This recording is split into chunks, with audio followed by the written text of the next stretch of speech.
Hey guys, what's up? It's Nicole. Welcome back to my channel, Real Talk Recovery, where we talk about recovery from addiction. Woo, my hair's a hot mess. And I share my life with you. Tonight, you guys, we got a special guest coming on the channel. Brittany from your favorite PO is coming on. I'm gonna get her YouTube channel and link it right now so that way you guys can go subscribe to her channel. She is a probation officer. So for those of you guys that didn't know, back in 2008, I was on felony probation. Okay, I was on felony probation I was supposed to be on for 3 years, but I only made it a year. And I ended up failing every single drug test that I was given and got revoked and sent to prison. So there's her link right there, you guys. So if you don't know who she is and you want to support her, she's a really cool chick. She's beautiful, absolutely stunning. So, I mean, she's easy on the eyes. That helps. So that's her link. So you guys can go subscribe to her channel. But let me get everything set up because I want y'all to all be here.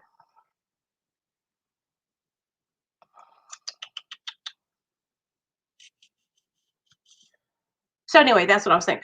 I was on felony probation for a year. And so I didn't do very well on probation. I failed every single drug test that was given to me.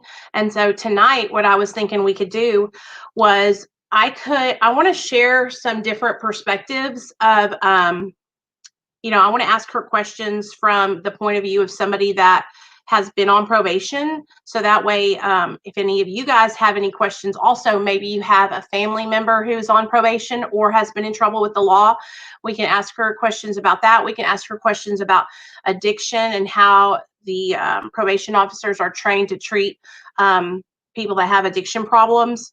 We're going to talk about all kinds of different stuff. So come on in, take a seat, greet your neighbor, leave a comment, let me know how long you've been sober and that you're here. Yeah. So I think this will be a really good time. Hey, Sam. How's everybody doing today? Hey, Sam, I need you to call me after I do this live. Okay.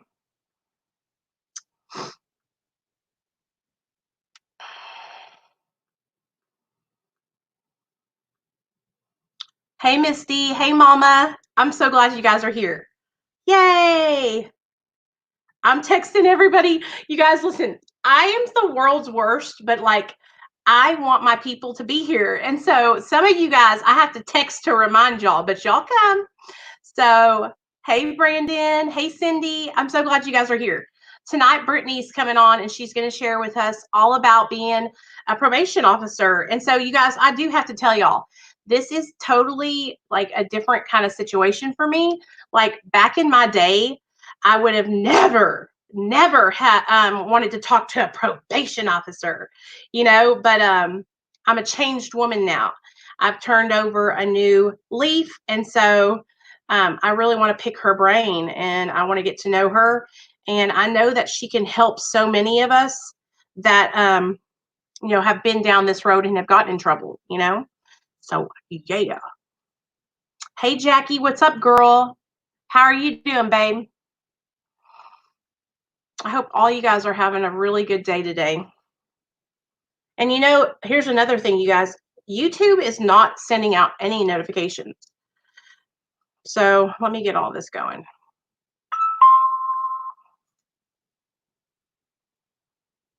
Okay, let's do this at Instagram. Hold on, I gotta let people know on Instagram now. Okay, guys.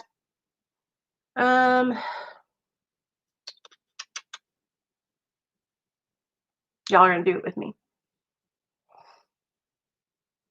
Hey guys, so I'm live over on my YouTube channel, Real Talk Recovery, and tonight we have a special guest coming on. Her name is Brittany, and she has her own channel called Your Favorite PO. That's right, she is a probation officer, you guys.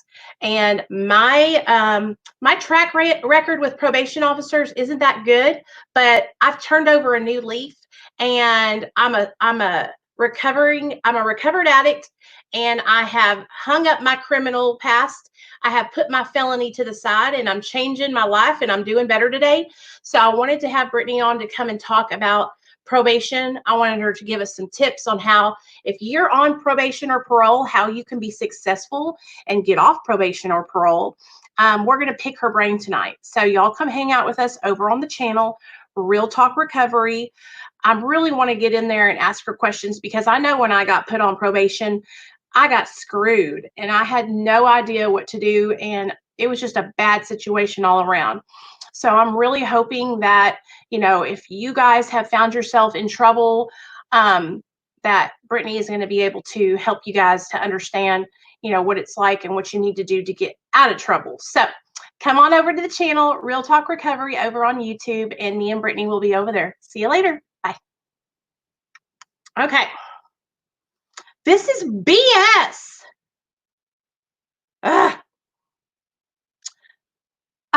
Hey, Andrew. I don't like the way Instagram is. It's like, it makes you do this video. Who else? Hey, Brandon. Hey, Sam. Hey, what's up, Tim? Thanks for being here, man.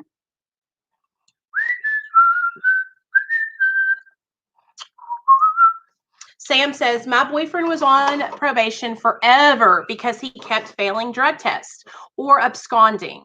He finally finished this past December. Well, it's about time, boyfriend. Hey, Jay, what's up? Yay. For those of you guys, listen, I don't ask this very often, but you guys that have channels and you have community tabs, will you share this video? We're going to be talking with Brittany about probation. She is a probation officer. So I know in the prison community, we got a lot of guys and girls out there that have been in trouble or are still in trouble and are trying to go and get off paper. So tonight we are going to talk with Brittany all about how to get our asses back on track and get off probation. Because I swear to God, you guys, when I was on probation, it was a trick. It was a trick. They set me up. And it was like the worst thing. Oh, hey, Tim, I'll teach you how to do it, man. It's easy. On your picture, press down your picture and hold it with your thumb. It'll pop up and it'll say add to story. When that comes on, it'll have a little button. You'll push over to the far left and it'll say go live. You press record, you go live. You have to go live for at least 1 minute for it to post to your story now. It was like 6 or 8 years, can't remember which, but original only supposed to be like 3. Yeah. Thank you, Tim. I really appreciate it. Thank you so, so much. We're trying to help people to get off probation and get out of trouble and to turn over, turn their lives around. That's what we're all about over here on Real Talk Recovery. And ooh, mercy. Y'all like my glitter? I did it special for you guys. I look like a fairy today. You guys, I swear to God, I'm getting skinnier already. Let me show y'all. So today, I went and I had to do a mile. I had to do a walk because Nick had to go to a meeting tonight, so we couldn't work out. But I still worked out, and I want to show you guys because I know y'all are probably thinking she flaked out on us. I went and did my mile, and it took me 21 minutes to walk a mile. But we are going to note that because next year, hopefully, I'll be able to do a mile in like 10 minutes. And that was just me walking. Like, I was walking really, really fast. And then that song that goes, wop, wop, wop, wop, wop, wop, wop, wop, wop, wop, wop, wop, wop, wop, wop, wop. I was dancing to that. Me and Nate were. We had so much fun. How do you remember the lyrics? Thank you, Tim. Thank you, Tim. Love you. Y'all go subscribe to Texas Prison Stories if you haven't already. And Indie Animal J. Hey, Robbie, how are you doing? I'm so glad you're here. You were on probation too, huh, Robbie? Hey, Nate, you're going to have to go upstairs, dude, okay? Because I have a guest coming on, and I can't have you back there bouncing the ball, okay? It's just 1 hour out of the day. After that, can we go to get I'm so proud of you, man. That's awesome. 12,000 subscribers. That's a huge accomplishment. I wouldn't even know how to act. Really? What happened, Robbie? Did you get in a fight with somebody?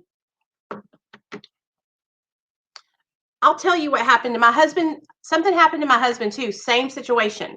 So when me and my husband, when we first started dating, you guys, we used to get so messed up together. And we were living in this like really, really bad 1-bedroom efficiency, like crack motel, right? Well, one night we had been smoking crack all night, shooting dope, and we had been up for like days, and we got into a fight. Well, when we got into this fight, my husband grabbed the steak knife and started trying to cut me with it. So y'all know me. I ran out into the hallway of the apartments and I was like, he's trying to kill me. Help!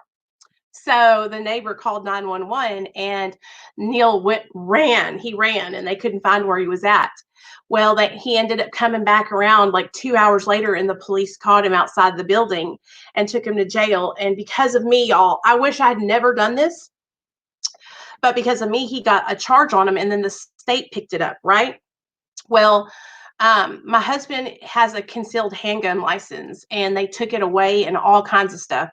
And so he had to go on probation for a year, and then when he got off probation, we had to fight to be able to get his concealed handgun license back. But it was a whole ordeal, and it was all because of drugs, you guys. It was all behind us being ignorant, acting stupid, and being high. He wasn't beating me. Now, he was trying to shank my ass, but he wasn't going to get me. If he had, it would have been, I don't think he would have done it. He was just trying to scare me. But I took it to the next level and started acting like a crazy woman. There's plenty of times that he could have called the cops on me for me beating his ass. Sounds like, and you know what, you guys? Hey, Rosie, I shared that story. I shared a story about me and Neil getting into altercations like that, like a couple months ago on my channel. And you would have thought that I just told some like horrible story. People were bashing me, saying that I was basically saying it was okay for men to hit you. And that's not what I was saying. What I was saying is that when you're in your active addiction, you do stupid stuff. And like my husband's not somebody who like beats me, right? We were actively using drugs and alcohol. And so whenever we would get into fights, you guys, it was because I would start physical altercations. I'm the kind of person that I am all bark, right? I'm just a big mouth. Okay. But when shit hits the fan, like I'll just go berserk and go crazy. And 9 times out of 10, it's just me running my mouth. But if I do get physical, it's with people that are close to me, that I love, that I know I can get physical with, that aren't going to hurt me. Right. And so that's what we would do. We would get into these arguments and I would attack him, So I'm just so grateful that our life is not like that anymore. Like we haven't had any physical altercations since we got sober, you guys. And my husband's so good to me. I'm so happy, and I'm very, very proud of him for being sober. Let me see where this girl's at. I'm saying, you come on, girl. She might just be getting off work. I'm not sure though. I don't want to be. Hey, oh, there she is. Okay, girl. I was like, where is she at? Because I was gonna do it on my phone, but then I decided, I'm gonna do it on my laptop. What's up? I'm so glad you're here. I was like, man, me and you, we both like to talk, so this is going to be a good video. Yeah. I love watching your channel. Oh my God. Thank you for letting me come on your channel. I really appreciate it. Anytime, girl. And here's what we're going to do. So I'm going to link I've linked your channel in the comment section. I'm going to link it in the description. And when now let me just warn you, for some reason, the lives that I'm doing, YouTube is not uploading them until the next day. Like they're processing all night. So after we get done doing this video, don't worry, it's going to upload. It'll just take all night. But I have it posted on my community tab, so that way people know that we've done it. And then I'll link all your stuff in the comment section. But so this is what I want you to do. Tell everybody what your name is and what do you do for a living, girl? Okay, I'm an adult probation officer. My name is Brittany, and it's your favorite PO on YouTube. But yeah, I supervise about 130 to 150 offenders at any given time, both Damn. felony and misdemeanor. Yes, probation. I bet you that's some drama, huh? Yeah, it's a lot. It's a lot. It's a lot. I'm not gonna Yeah, lie. I imagine it is. Okay, so tell me this. First of all, I want to know because there's got to be a reason why you got into this helping position because it takes a special person to have a job where you're helping people like that because that's a helping position. It's a job where you're working with people who are struggling and you can be the difference between whether they keep offending and getting in trouble or change their life.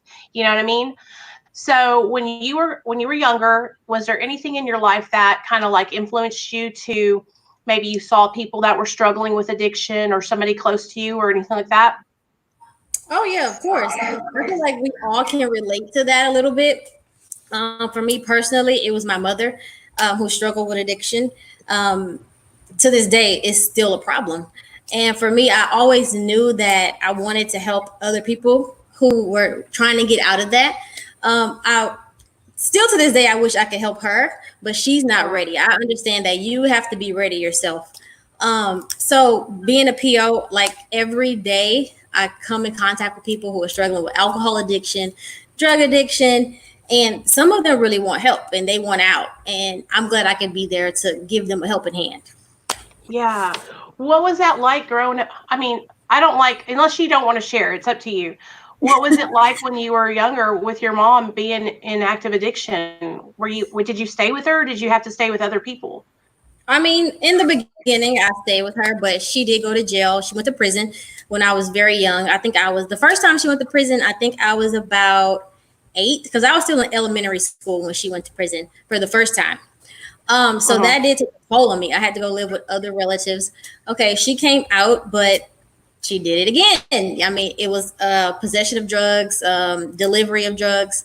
So being in and out of different relatives' homes while she was doing prison time was very hard, and I think it still affects me to this day. It never really leaves. You know what I mean? Right. Like it's always there.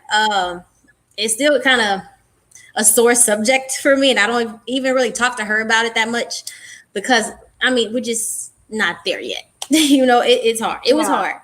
Yeah. Yeah. You know what? I think about that kind of stuff when I think about my son and I think about how, I was going down that same road. I could have been just like I was headed that way. My son got taken from me and put into foster care. So like every time I look at him, I think about how I have to keep doing the right thing. No matter what, just keep doing it.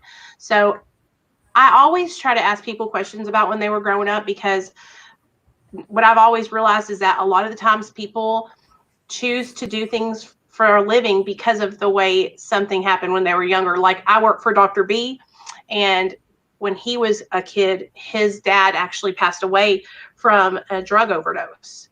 And so it's like, okay, now I understand why you work with people that have addictions because it's something that you're passionate about. Yeah, I could totally relate. You're right. It really stems from your upbringing. A lot of the times when you around something, it's gonna affect you later in life, no matter what. But I'm just Mm-hmm. glad that you have this platform and you're helping people. Thank you, Nicole. Anytime, girl. I love doing it. I love helping because I remember, I wish there was stuff like this around. There probably was, but I didn't know about it. Whenever I was doing stupid shit, I wish I had known people that were doing the right thing and actually sharing about doing the right thing. But I feel like when I was getting high and doing drugs, it was like not cool to be doing the right thing, or if it was, I didn't know those people. Right, right. So tell me this. What is the wildest thing that you've ever had somebody do to evade a drug screen, like to try to pass it? Girl, I know you got some stories. Yeah. But I mean, the one that sticks out most to me, um, okay, I went into the restroom with this young lady because in my county, we actually go into the restroom with the offender. We watch them pee. Okay, you pull your pants, your underwear down, everything, turn around in a circle. Whoop, I had her do all of that. So she starts to get a little fidgety, when it's time for her to submit the sample.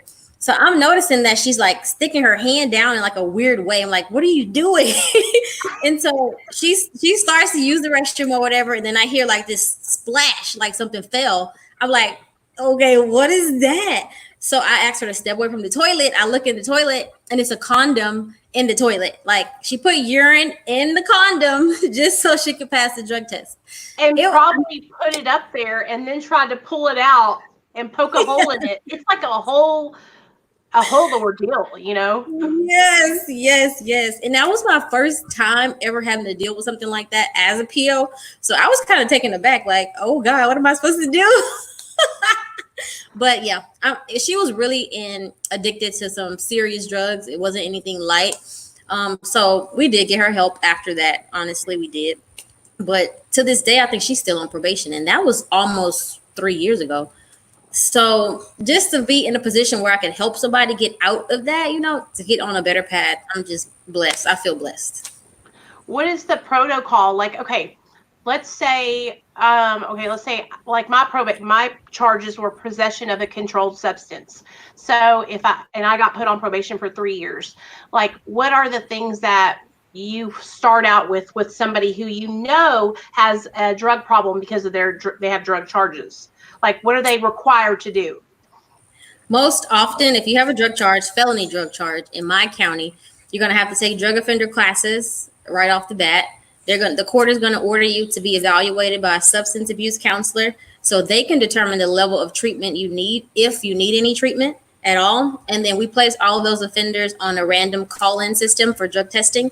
So they're required to call this number every day, 365 days a year, to see if they're selected for a random drug test. Right. And we like keep color. the colors. Yep. Yeah. I remember that. That was probably the hardest part for me. The hardest thing for me was I went to all the classes, and for me, I was really good at just like going into the classes, doing what they told me to do, and just kind of skating by. But like I wasn't ready to stay sober, so I would go in and I would fail every single drug screen, and I failed for the whole year. It was probably like 10 months that I was on probation, and then she finally she was like, "This is your last chance. Like, we're sending you to treatment." Do you ever have people that you send to like they have to go to treatment, to rehab? We do. In certain circumstances, if you're continuing to use and we're trying different interventions like alcohol anonymous or peer support, we're trying all of this, or outpatient treatment, and you're still, falling into the same habits, then we will have to go back to the court and get the judge to order some residential treatment. Of course, the defendant does not have to agree to that. If they want to go serve their prison time or their county jail time, that's fine. But it's always the first option versus prison, always. Right. See, because I felt like I kind of like got tricked. I was like, I should have just went and did my time, because what happened was I ended up doing that whole year with her, and then I ended up getting revoked and going to prison anyway. You know what I'm saying? It wasn't their fault. It was my fault because I wasn't getting sober. I wasn't stopping using drugs. But like with addiction, it's just not that simple. Like, okay, you're on probation now. You have to stop getting high. Like, it's not easy. It's not easy at all. It's a total like a 180-degree shift from what your normal life is like. And so as a PO, I don't expect people to just, cut it cold turkey, because this is your lifestyle. So to come into probation, I can't expect you to just automatically cut it off, without any incident. Right. I get it. Yeah. How are you guys? Because see, from my point of view, like I know just from helping people online, like I will go overboard, and I'll give so much help, and I'll try to, like, I'll want recovery for that person more than they want it for themselves. How available are you to be able to help people? Can you get involved, and like reach out to their family and say, we have, your son or daughter or brother or sister really needs the whole family to support them? I mean, or is it just like, because I know you have like 100 and something people, or is it just like they're coming in and then, you can just do the best you can for that little bit of time that you have them, and then they're out? Well, on probation, especially adult probation, there is only so much that you can share with family. A lot of that stuff is confidential, so we can't disclose certain things to family members. A lot of times they'll call me and they'll ask me, "Hey, is how is such and such doing on probation, or how's my husband doing on probation?" Like, even if you're married, I can't tell you specifics of the person's case because all of that stuff is confidential. So I never really reach out to family to help those individuals.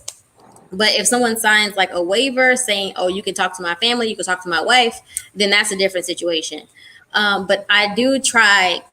Listen, I send text messages, emails, phone calls, home visits, job visits.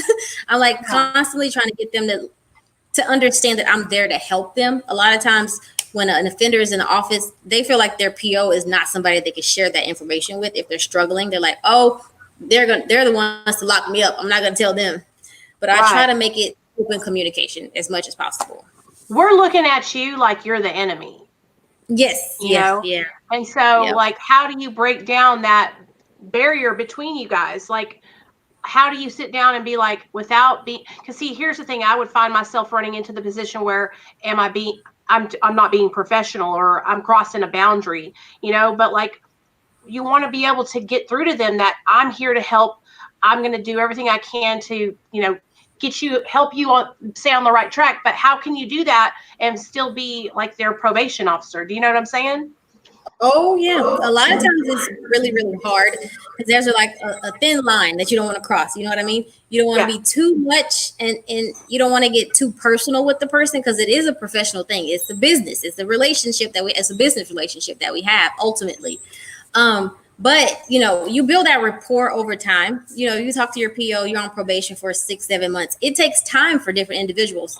Sometimes they never want to open up to me, and I understand that. I mean, I get it. So I don't take it personally because it's not anything personal.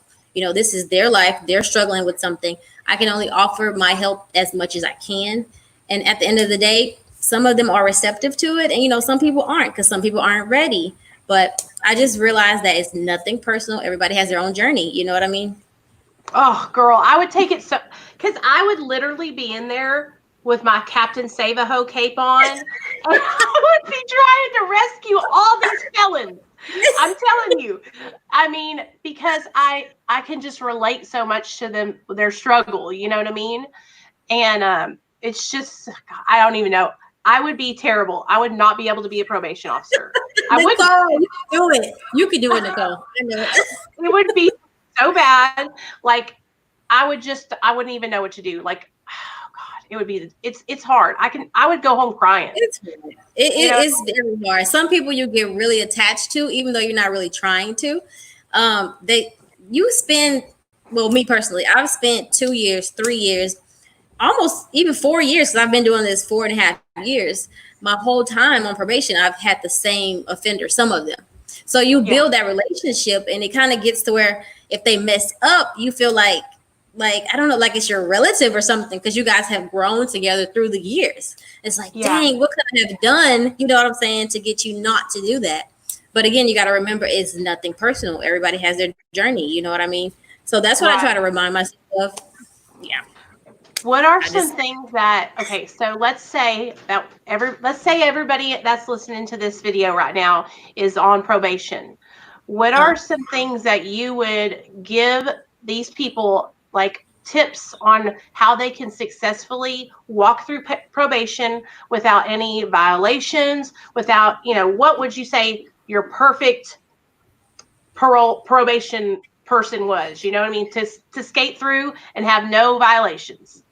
Oh, you know what? That's hard because it's so easy to violate probation. For anybody who's been on supervision Tell us before, about how easy it is. Like, how can they violate? What do you see that happens a lot? Oh my God. Okay. For starters, if you can't pay, that's a violation of probation. A lot of people who are fresh out of jail, they don't have a job. You know what I mean? They just got out. So they're trying to get acclimated, back to regular society. But if you miss one payment, that is a violation of supervision. That's like the most frequent thing. Second to that will be, of course, using drugs. Everybody wants to smoke marijuana. I don't know why I don't smoke marijuana, but everybody wants to smoke marijuana. But that's not legal. CBD oil, that's not legal. People think that, oh, I'm on probation, I can use CBD oil. No, you cannot. Like that's number one and number two. Not paying, and using drugs. Yeah. So if you have a job, if you have family to help you, I mean, you need that support system, hands down. When you get out of jail and you get on probation, you need somebody to support you. Just like Nicole, she's here to support you guys. You Yeah. need I'm support. not sending you money though. Yeah, we can't pay your fees. You can't. But yeah, you What need support. That's the only way you can make it through. what about people who are totally destitute? What about guys who are coming out of the penitentiary, they don't have any family, or their family is like, screw you? Do you guys have any programs that they can get involved with that will help them get back on their feet, like housing, jobs, all that kind of stuff? The thing with probation versus parole, like parole, they'll have more resources, but for Oh, yeah. probation in my area, we don't have as many resources. So it's unfortunate. There's actually a man, a defendant. He wasn't my defendant, but he was one of my coworkers' defendants. He was actually living on the parking lot in his vehicle. There was nowhere we could send him. You know what I mean? We didn't even have a shelter that we could send him to in our area, and he didn't want to go too far. He didn't want to leave his vehicle because his vehicle Right. was inoperable. You know what I mean? But he felt safe in the vehicle, even though it didn't work, versus him just going to a shelter. Like Right. it's really it really sucks. It Damn. kind of tugs at your heart because there's only so much resources that we have. Yeah. Right. Yeah, Dang. I I watched still this really other guy. I know you probably watch his channel too. His name is JD, and he has a channel, Prison Break Raw. He no. always talks about, okay, well, he has a channel. He always talks about how when he got out of prison, he was in Oklahoma and he's from California, and he had nothing. All he had was those like prison flip flops, and he got a job like washing dishes, and he had no shoes. He was wearing those flip flops, and he literally worked his way up. So, but here's the thing, not everybody has that like drive and dedication to get out, Right. find a job, stay away from the dope. I mean, I know I didn't. I got out of prison and I went into a halfway house, and I did pretty good for a little bit, about 9 months, but then I ended up getting back into that old crowd. It's always the people that would bring me back. It wasn't me by myself. Like, I would always get into something, you know what I mean? I was very impressionable. And I feel like that's what happens a lot is when we're looking to be accepted. And so we find these friends that are getting high, and we're like, oh, well, I'll just go over here with so-and-so. And then the next thing you know, we're getting high too. But Yep. it's difficult I wish there was something more that, we could all do to help people that are coming out to get back on their feet. But then I also realize, just like with recovery, if they're not willing to make the change, nothing's going to happen. Right. Right. Oh God, it's hard for me to like, even with a channel, I get discouraged because I want people to get better and I want them to find recovery. And I just, probation and parole would be hard for me. You're a freaking warrior that you could actually handle like 100 and something people, all like, do you have to talk to them every day, or do you like talk to them once a month? Right, once a month. Yeah, once a month they have to come into the office, and then another occasion once a month we go to their house. So you got one home visit and one office visit per month, depending on your level of supervision. If you're a high risk offender, I might go and see you at your home more often. Or if you're kind of like a low risk offender, I might see you every 3 months at your house, but you still report every month to the office. Yeah. Do you have violent people like that have committed like violent crimes, or no? Yeah. There's a look. There's a wide range of individuals that come to probation. You might know about it. I don't know, but yeah. But no one has ever, been violent towards me or violent towards anybody in my office. Everybody's pretty chill. They respect you? Oh yeah. Oh yeah. Because you know And how it is. Some guys will be like, okay, she's little, she's pretty. I'm not gonna listen to her. I'm not gonna do what she tells me to do. I'm gonna do exactly the opposite. And then what do you have to do then? You tell them you're getting revoked or what? I try not to say that. No. We try not to say that. We try not to say, "Oh, you're going back to jail. I'm going to send you back to jail." No, we try to refrain from using those kind of words because when you Okay. tell someone that, they automatically get defensive and they don't want to talk to you. They kind of shut down. So we Yeah. try to refrain from saying that. But usually, if somebody comes in and they don't really want to hear what I got to say, they will stop reporting. To be honest, they won't even show up. So if you stop showing up, you already know what that means. You don't want to be on probation. So what's the Yeah. alternative? Absconding. So yeah, I can't help you at that point, you know? Right. Right. Oh my God. Do you guys have a lot of people that are like me and they had drug charges, or is it a Mhm. lot? Like, is it an equal amount?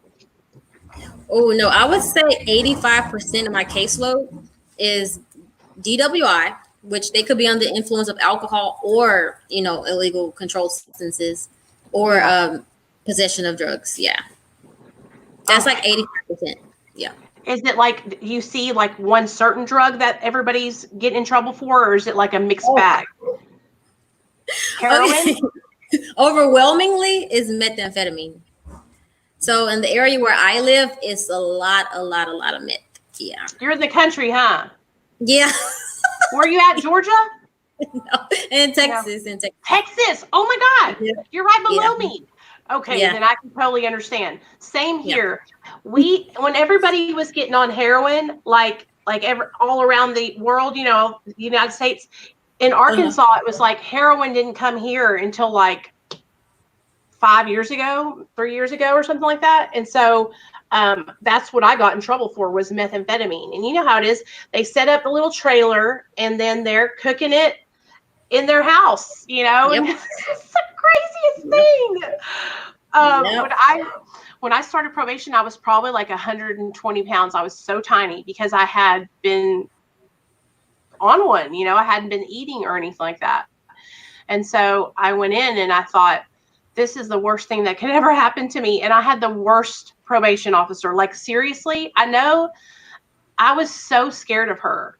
She was this big lady, and I think she was, no offense to lesbians, but I think she was a lesbian, and she hated my guts. And I would go in and I would be honest with her. I would tell her, I'm going to fail my drug test. I didn't pull no punches. I've always been like that.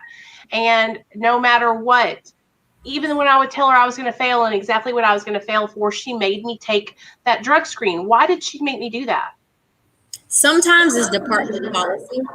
Okay. So if a PO suspects, okay, you're admitting to this, but they think you're using like 3, 4 of the drugs as well, then they'll Uh-huh. test you.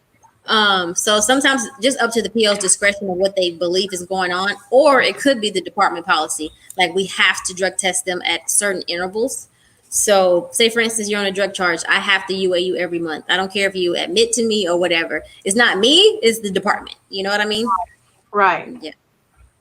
So do they hold you to like a higher standard because you're a probation officer? Like, I don't know, can you go out and like club and drink, or do they like not want you to do that? Is it No, no. I can do whatever I want to do, but there is, a level. I don't know. I think I'm a little bit more reserved because I know that my offenders, they live in the general area that I live in. So if I'm out and I see them and they see me doing this, I would feel bad. You know what I mean? It's not that right? the department is telling me that I can't do it. It's just that I would kind of feel a little bit weird about it. I Totally. actually Yeah. went to a club one time and saw one of my offenders. So I was like ducking. I was like, oh, I don't want to see him. I So would he have been was, like, what are you doing in here? I would have been calling you them know, out. when I see them out, which I do see them out a lot, you know what I mean? Like at restaurants, at grocery store, because they work in the area. I say hi and I keep it pushing. I don't want to stop and talk and like get in their space. You know what I mean? But when I Yeah. was out at the club, I was like, ooh, this is a violation for that person. So I'm just going to duck out. I didn't want to stay. Well, that's But yeah, cool. You know what I mean? I he- feel like I would have just left and like act like I didn't see it. You know what I mean? Give them a chance. yeah, yeah, Do you yeah. I saw your community tab post about do you think that people should be revoked on their first dirty drug screen? And I answered it, just so you know. I Yeah, I said, saw it. I think that we should give them a chance. I think that if somebody comes in and they drop dirty for their first time, that I would sit them down and I would let them know, like, you failed for this. And also, do you know, like, how long it takes for these drugs to get out of their system? Yeah. They keep Like, us abreast of all that, as probation uh-huh. officers. Each drug, they let us know like how long this should stay in your system, how long that should stay in your system. That's always something that we're getting trained on. So we try to Yes. stay on top of that because they mix different things in drugs all the time. So the life that it lives in your body, it kind of changes from time to time. So yeah, we know about all of that. For me, like with, like, let's say today I was on weed and Xanax, benzos.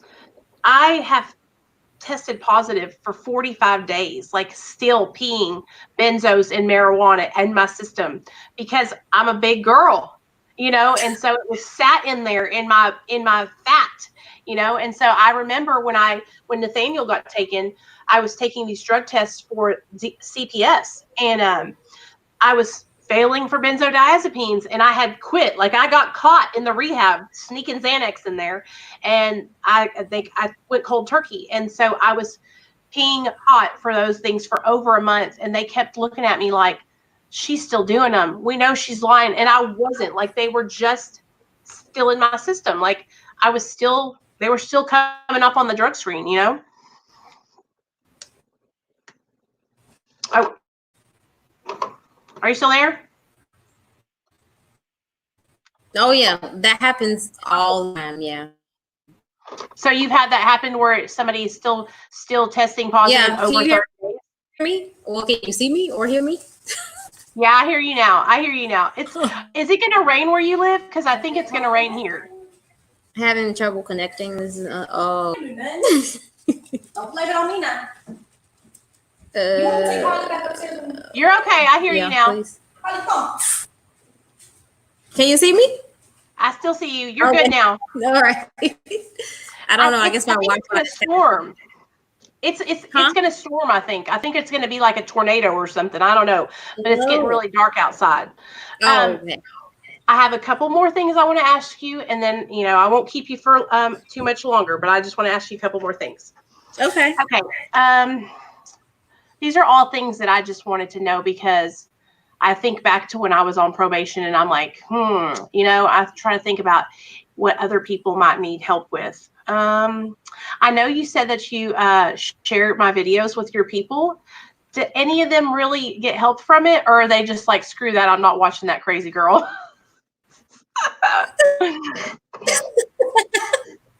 I know it's because like I told them that I watch their channel all the time that they don't want to like I don't know, maybe they feel some type of way, like, oh, she might be looking at me watching this lady's video. Like, I don't know Right. what it is, but they haven't shared it with yeah.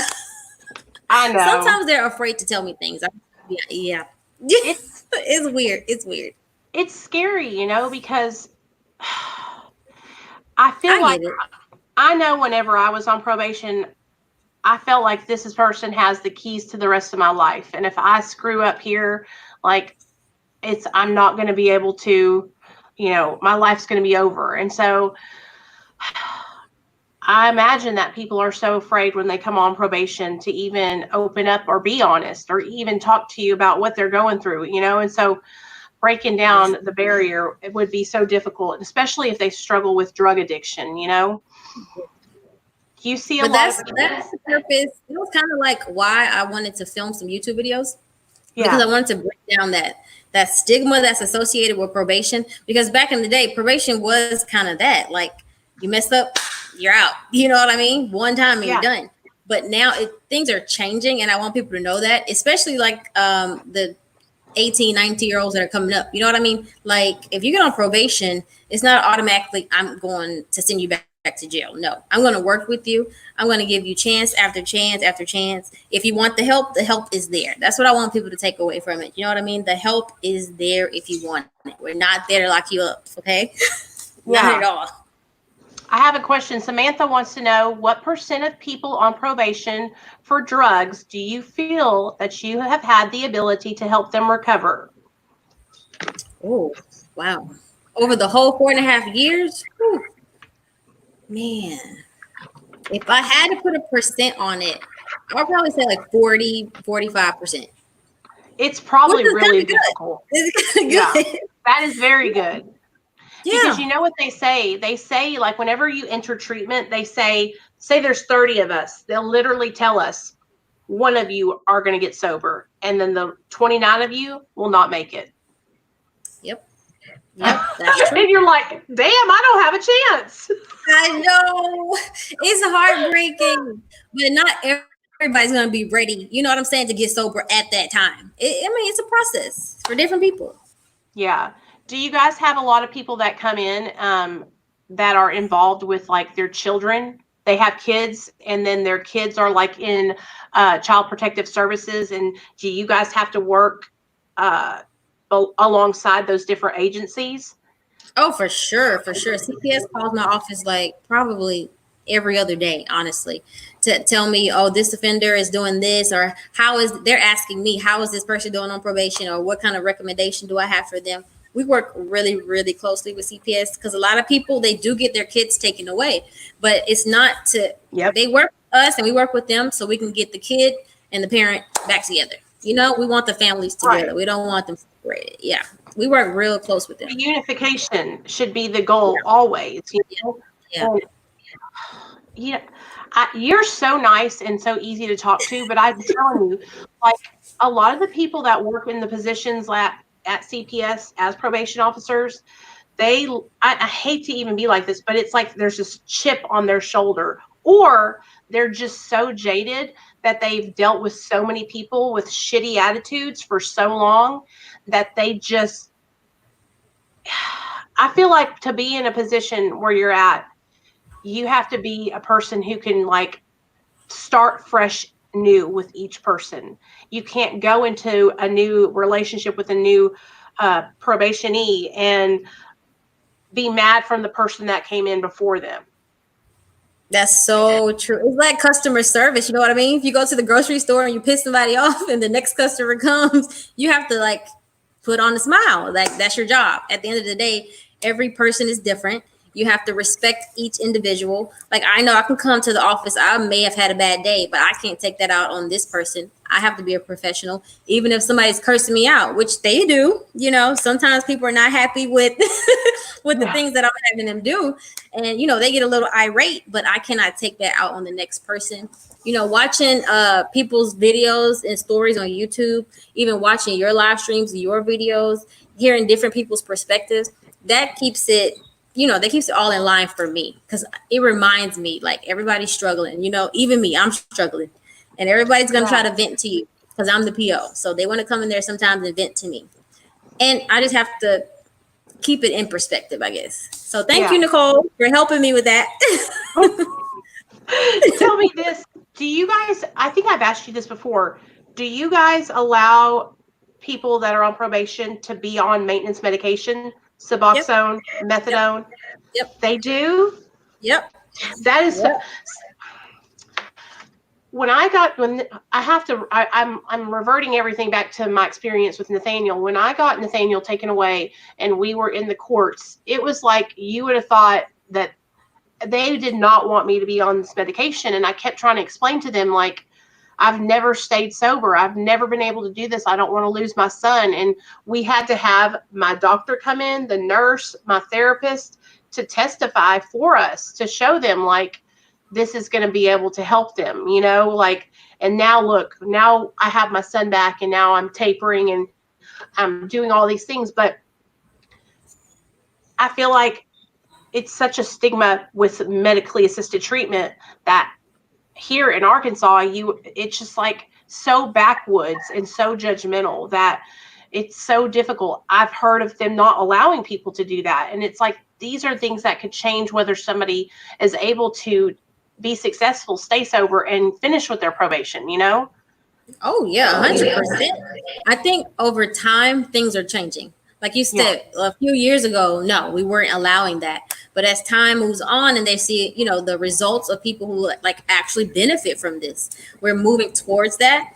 That's just like in California, they're allowing their offenders to use medical marijuana if they have a marijuana card. You know what I mean? We don't do that here, but I feel like over time, things will go that way. I have a lot of offenders who are on chemotherapy. They're cancer patients, you know, actively getting treatment, and marijuana could help them with some of those symptoms, but we don't allow them to use that. But I just feel like, you know, 10, 20 years from now, things will be different. You know, they'll realize that these things help people, you know? Yeah, yeah. Okay. Tell everybody about your channel. Tell them what the goal of your channel is. Tell them what you're going to be doing over there. I mean, this is you. You're selling yourself, and we want to all know. We want to know why we need to come over there to your channel, girl. We need to know. No, I don't want to sell myself. No, you know what I mean? Like, that's what my dad always told me. He'd say, when you go to an interview, you're selling yourself, Nicole. Come on. Let me try to tell you this like real quick. Like the first couple of YouTube videos I uploaded, it was actually because I wanted to get like my cancer story out. I had breast cancer, so I did a couple of videos about that because I wanted to get it like off my chest. It took me a long time to talk about it. Yeah, it took me a while to get it out. So when I did that, some people messaged me. You know, I felt like, oh, this community is so helpful. It's so loving. Like I didn't expect it, honestly. The nice comments, you know what I'm saying? The interaction. So I posted a video about probation, my job. And so many people commented on the video. I was like, oh, let me make some more videos. This seemed to be helping people. So that's really how it started. When did you have breast cancer? Tell me about this for a second. When did that happen? Oh, yeah. It was 2017. I was diagnosed with breast cancer. I was in my room one day laying down next to my husband, and I'm just doing a check like they say you should do. So I felt the lump. Immediately I knew something was wrong. You know what I mean? I'm like, hey, hubby, come feel this. He's like, I was like, you feel that? He's like, yeah, I feel that. So I went to the doctor. Boom. She sent me for some tests, some biopsies. I say all that to say it was positive. Okay. So I went through chemo, radiation, surgery, everything. I went through the whole thing. So like 2 years after I was done with everything, I was like, I'm ready to talk about it. I'm ready to get it off my chest. So I did. And then I started YouTube. That was it. Damn, girl, you're so strong. That's a miracle. I feel like when you go through something like that, like your mindset changes, your outlook on life changes. I mean, it changed me for sure. It changed me. Wow. But I'm glad I found kids? Do you have kids yet? Do you have kids? Yeah. You have. Oh my God, that's so good. Oh, you have a whole family, girl. I thought you were so much younger than that. How old are you? I'm 31. You look so young. Like I thought you were way younger than me. I'm 38. I mean, you're still way younger, but I thought you were like in your early 20s though. Wow. I am not way younger than you. Don't try to play me, Nicole. You have accomplished so much. That is such a big thing. Like my grandmother is she had breast cancer, and she also had cervical cancer, and now she has cancer all over her body. But she's 80 something years old. So she's decided to not get treatment, so she's just going to let the good Lord take her. So they're giving her like all kinds of pain pills to keep her, comfortable. But so many people are affected by cancer, and it's just like, you should tell more people. You need to tell people that you've beat that. You should start a whole like community of other women that you could help that have been there too, and you could inspire them. I mean, I still reach out to some people, and I let them reach out to me. Like on my Instagram, I post things and people will respond. Like some of my personal friends, family, they'll reach out to me, but it's still kind of hard. I'm not going to lie. You never kind of get over it. Like if you have like some little ache or pain, you're like, oh, is the cancer back? Like that's a real thought in your mind. And so for me, when I hear people like, oh, the cancer came back, like you just said, your grandma, the cancer came back. And so many people, it comes back, so it's always like a constant fear. It's like a little voice in your head, like, is it coming back? Is it back? So it's still touchy for me, but I try to talk about it when I can. Yeah. Girl, I'm making you talk about all the hard stuff. Yes, you are. I love knowing. I want to know everything. Like I want to, I wish that you need to tell your mom that I want her to call me. I'm going to send you my cell phone number because I would love to talk to her. I would do anything I can to help her because man, I'm 31. So literally my entire life, she has been in active addiction my whole life. Well, and it sucks, you know what I mean? Yeah, I can just imagine, like, my mom is everything to me, so I could never imagine not having her. So I feel that you're probably like such a good mom because of that very situation, because it helps you to realize, like, I don't ever want to have to put my kids through this. Oh, yeah. But Yeah. it just never ceases to amaze me how many people I meet that they have addiction is affecting their life. It used to be this huge taboo thing. You don't talk about it. You don't talk about those junkies, those addicts. They're just going to die. They're just nasty. And that's how people used to be. And now more people are sharing their stories and talking about being in recovery. And so it's like you're no longer being anonymous, and the Right. stigma of addiction is going away little by little. So I'm serious though. I want you to like send your mom my number. I'll send it to you on Instagram. So that way, maybe if she wants to, she can call me. I would love to talk to her and help her any way I could, for real. Girl, wouldn't You're that be a miracle if I could help Oh my God. Yes. Oh, you? yes. That would be the shit. Wow. Look, There's yeah. always time to make changes. I never thought, like, 13 years of my active addiction, I never thought I was going to get sober.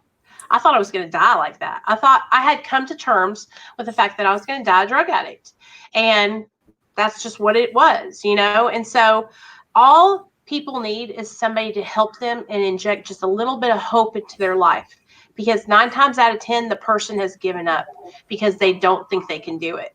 They need somebody to help them believe in themselves. Facts. Everybody needs somebody. That's what I always say. Everybody needs somebody. Even if you don't need me right now, you might not need this person right now, but somewhere down the line, you're going to need somebody, and that's going to spark something for you. You know what I mean? Yeah. To know that nobody's giving up on you, to know that somebody's in your corner. Like, I get it. Oh, yeah. And we know that your favorite PO is not going to give up on us, right, girl? No. There's all these people are saying, I wish that I could commit a felony so she could be my probation officer. I bet you get comments like that all the time, don't you? Yes. Crazy fool. Like, you don't want to do that. Yeah. Okay, girl. Well, I love you. I love you. Thank you for coming on my channel. Like, I really Nicole, I love appreciate you it. too. I love you. I tell everybody that, and then I'm like, should I say that? Yes. I'm going to link your channel. I want everybody to go over and subscribe to Brittany's channel. She is a badass chick. And yeah, if you commit a felony, you might just get her as your probation officer. I'm not taking any new clients. Nope. No. You know what? You, you could start charging people. You could be a life coach and help felons that are on probation in other states to help them get their probation and do the right thing. Girl, I'm telling you, you could start a Patreon and everything. They don't need any extra expenses. Look, they don't need any extra expenses. Probation. No, you're right. You're right. Yeah. You could have them all paying into the your favorite PO fund. No, I'm just playing. Oh, Nicole, again, thank you so much. I love your channel, and thank you for having me on yours. I see your kids back there. Tell them I said hi. Yeah, they're upstairs. My little boy, look at me. My son's been right over here, girl, trying to get me to come off the computer. I'm like, just give me 5 more minutes, son. 5 more minutes. Yeah. We're doing the damn thing. I'm going to get you back on the channel in a couple, probably a month or 2, just to do an update, just to touch base with you and stuff like that. And, I got your back. Anytime you need anything, just hit me up and we'll do something, okay? Oh, thank you, Nicole. You keep up the great work, and I will see y'all later. All right. Bye, girl. Bye. What'd y'all think about Brittany? Now, you guys need to hush up talking about you're going to commit a felony to make her be your probation officer. You are so crazy. Oh, gosh. So that was Brittany, you guys. She has a channel. I'm going to link it in the description box. I'm going to link it in the comment section. She is Okay, so let me talk about this for a second. Every time I ask people about their lives, it's because when I meet people like Brittany or Dr. B or other people that I've had on my channel, I want to know, why do they want to help people? Why do they want to work in the job that they're working in? And it's always because they've had an experience. having a mother that is addicted to drugs is probably the hardest thing in the whole wide world. You know, I can't even imagine what I would do without my mom. You know, I got a little emotional talking about that. I could have been that person, you guys. I could have been the person who never got my son back and never got sober, you know? So I hope you guys will go over there and check her channel out. She's a really good girl, beautiful young lady, very, very smart.